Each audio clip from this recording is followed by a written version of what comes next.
पूरा मामला था और किस तरह की तारीख? दरगाह प्रकरण के वादी विष्णु गुप्ता द्वारा एक प्रार्थना पत्र 10-15 दिन पहले इस बाबत का प्रधानमंत्री के कार्यालय पीएमओ भेजा था कि वहां पर चादर सरकार के द्वारा और संवैधानिक पद पर बैठे हुए लोग ना भेजें। किंतु ये प्रार्थना पत्र देने के बाद में भी पीएमओ द्वारा चादर पेश करने की तारीख तय की गई। जब प्रार्थीवादी विष्णु गुप्ता को इस पर पता पड़ा तो उसने एक प्रार्थना पत्र 3 तारीख को माननीय न्यायालय जहां पर पूर्व में वाद विचाराधीन है वहां पर पेश किया, इस बाबत कहा कि इन चीजों के ऊपर निषेधाज्ञा लगाई जाए। किंतु क्योंकि आज 11 बजे पेश होनी थी चादर, तो आज दर्ज रजिस्टर भी होना था, तो चादर तो पेश हो गई,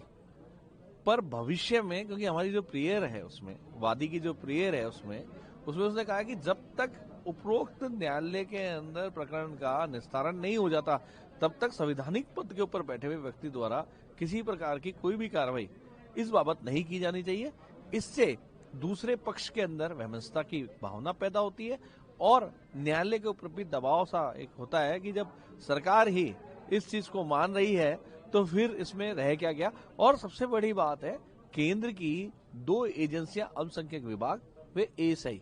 ये दोनों ही उसमें पार्टी हैं और वह उन्हीं का केंद्रीय मंत्री ही किरण रिजिजू जी आज चादर पेश करने आते हैं।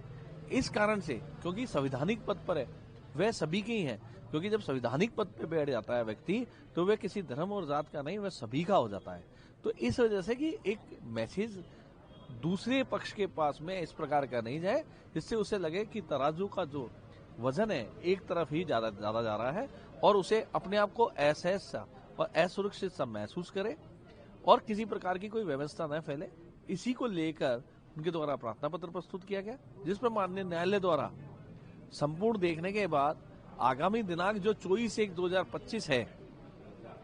उसी पर उपरोक्त प्रार्थना पत्र को भी रख दिया गया। और उसमें हमारी यही प्रेयर थी कि भविष्य में संवैधानिक पद के ऊपर जो भी व्यक्ति बैठा है, व्यक्तिगत में तो कोई भी जाके कुछ भी कर सकता है, पर संवैधानिक पद के ऊपर कोई बैठा है और वो कहता है कि मैं फलाना पद का व्यक्ति की चादर आज पेश हो रही है, उस प्रकार का चाहे स्टेट हो चाहे सेंटर हो उनकी नहीं होनी चाहिए। यही